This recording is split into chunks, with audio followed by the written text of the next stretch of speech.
चलिए आज कुछ बनाते हैं, और वो भी बिल्कुल स्क्रैच से, एक पूरा का पूरा वेब फॉर्म। ये एक ऐसी स्किल है जो हर वेब डेवलपर के लिए जानना बहुत ज़रूरी है।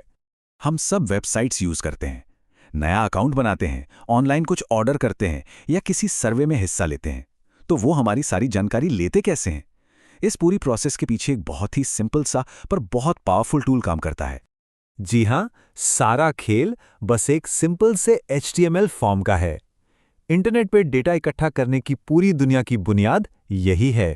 तो आज का हमारा प्लान क्या है? सबसे पहले हम एक असली असाइनमेंट को समझेंगे, फिर अपने पेज के लिए HTML की नींव रखेंगे, उसमें नाम डालने के लिए एक फील्ड डालेंगे, फिर रेडियो बटन के पीछे का राज समझेंगे, और आखिर में सबमिट बटन लगाकर एक बहुत ही आम सी गलती को भी सुधारेंगे। ओके, तो चलिए मिशन शुरू करते हैं। हमारा काम महाराष्ट्र बोर्ड सिलेबस के SOP 3 असाइनमेंट पर बेस्ड है। देखते हैं कि हमें आखिर बनाना क्या है। तो हमारा गोल एकदम क्लियर है। हमें एक एप्लीकेशन फॉर्म बनाना है। इसमें पेज के बीच में एप्लीकेशन फॉर्म की हेडिंग होनी चाहिए, नाम लिखने के लिए एक बॉक्स और क्लास चुनने के लिए 11वीं और 12वीं के ऑप्शन। और सबसे ज़रूरी बात, इन दोनों में से कोई एक ही चुना जा सके। और हाँ, लास्ट में एक सबमिट बटन भी चाहिए। अब देखो, कोई भी इमारत बनाने के लिए एक मजबूत नींव चाहिए होती है ना? बिल्कुल वैसे ही हमारे वेब पेज के लिए वो नींव है HTML का बेसिक स्ट्रक्चर। तो चलिए पहले उसे तैयार करते हैं। ये जो सामने दिख रहा है, इसे आप किसी भी वेब पेज का कंकाल समझ सकते हैं। HTML टैग सब कुछ अपने अंदर रखता है। हेड में पेज के बारे में जानकारी होती है, जैसे कि टाइटल, जो हमें ब्राउज़र के टैब में दिखता है। और असली मज़ा आता है बॉडी टैग में। इसके अंदर हम जो भी लिखते हैं वो हमें सीधा स्क्रीन पर नज़र आता है। तो नींव तो तैयार है, अब पहली ईंट रखते हैं हमारी हेडिंग। इसके लिए हम H1 टैग का इस्तेमाल करेंगे। ये सबसे बड़ी और सबसे ज़रूरी हेडिंग के लिए होता है। और इसे पेज के सेंटर में लाने के लिए हम स्टाइल एट्रीब्यूट का इस्तेमाल करके टेक्स्ट अलाइन को सेंटर पे सेट कर देंगे। बस हो गया। बहुत बढ़िया। चलिए अब इस फॉर्म में थोड़ी जान डालते हैं और इसका पहला इंटरैक्टिव हिस्सा बनाते हैं, जहां कोई अपना नाम लिख सके। ये काम करने के लिए हमारे पास 3 सुपर हीरो टैग्स हैं। फॉर्म वो मेन कंटेनर है जो हमारे सारे फील्ड्स को एक साथ रखता है। लेबल वो टेक्स्ट है जो बताता है कि भाई ये बॉक्स किस लिए है, जैसे नेम। और असली हीरो है इनपुट टैग, जो असल में वो बॉक्स बनाता है जिसमें हम कुछ टाइप कर सकते हैं। ये जो इनपुट टैग है ना, ये तो एक जादूगर है सच में। ये बहुत वर्सेटाइल है।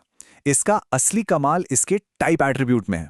आप बस टाइप बदलो और ये text box, password field, radio button, check box और भी ना जाने क्या क्या बन सकता है। एक टैग, कॉमन एक। तो नाम वाला फील्ड बनाने का कोड कुछ ऐसा दिखेगा। पहले लेबल टैग के अंदर नेम लिख दिया, और फिर ठीक उसके बाद इनपुट टैग, जिसका टाइप हमने रखा है टेक्स्ट। ये ब्राउज़र को बताता है कि यहाँ एक सिंपल टेक्स्ट लिखने वाला बॉक्स दिखाना है। अब आते हैं हमारे असाइनमेंट की एक ट्रिकी शर्त पर कि स्टैंडर्ड 11वीं और 12वीं में से कोई एक ही चुना जा सके। चलिए इस पहेली को भी सुलझाते हैं।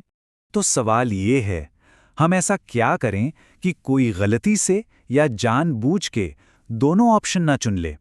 इसका जवाब HTML के पास ही है। HTML हमें इसके लिए 2 ऑप्शन देता है, रेडियो बटन और चेक बॉक्स। चेक बॉक्स तब काम आता है जब कई चीज़ें चुननी हो, जैसे अपनी हॉबीज़। लेकिन जब कई में से सिर्फ एक ही चीज़ चुननी हो, जैसे हाँ या नहीं, तो रेडियो बटन हमारे काम आते हैं। तो हमारे केस के लिए रेडियो बटन ही परफेक्ट चॉइस है। तो ये रेडियो बटन एक दूसरे से बात कैसे करते हैं? इसका सारा राज छिपा है नेम एट्रीब्यूट में। जब हम कई रेडियो बटन्स को एक ही नेम देते हैं, जैसे यहाँ हमने दोनों को नेम स्टैंडर्ड दिया है, तो ब्राउज़र समझ जाता है कि ये एक ही ग्रुप का हिस्सा हैं, और एक ग्रुप में से एक बार में सिर्फ एक को ही चुना जा सकता है। बस यही है वो ट्रिक।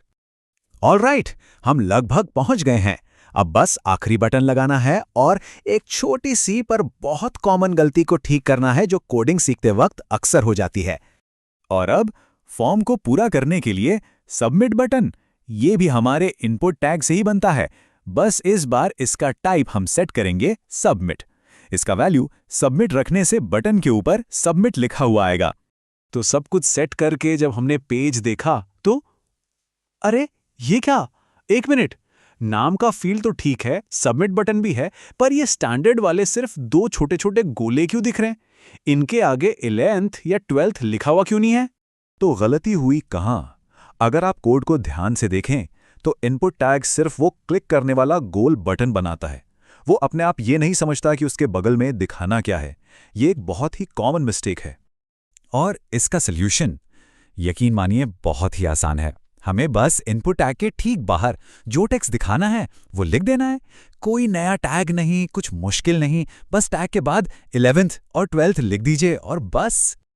और ये देखिए, उस छोटे से फिक्स के बाद हमारा फॉर्म अब बिल्कुल परफेक्ट लग रहा है। एक साफ सुथरी हेडिंग, नाम डालने की जगह, स्टैंडर्ड चुनने के लिए सही लेबल वाले ऑप्शन और एक submit button. Mission accomplished.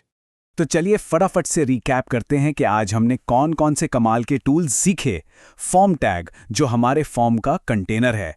Label, जो बताता है कि फील्ड किस बारे में है। और हमारा मल्टी टैलेंटेड इनपुट टैग, जिससे हमने टेक्स्ट फील्ड, रेडियो बटन और सबमिट बटन सब कुछ बनाया। ये फॉर्म बनाने के असली बिल्डिंग ब्लॉक्स हैं। देखिए, आज हमने जो बनाया वो तो सिर्फ एक ट्रेलर है।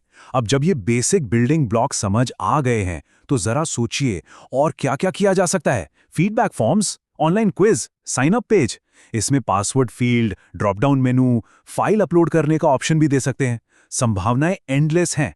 तो अगला कौन सा फील्ड बनाना चाहेंगे?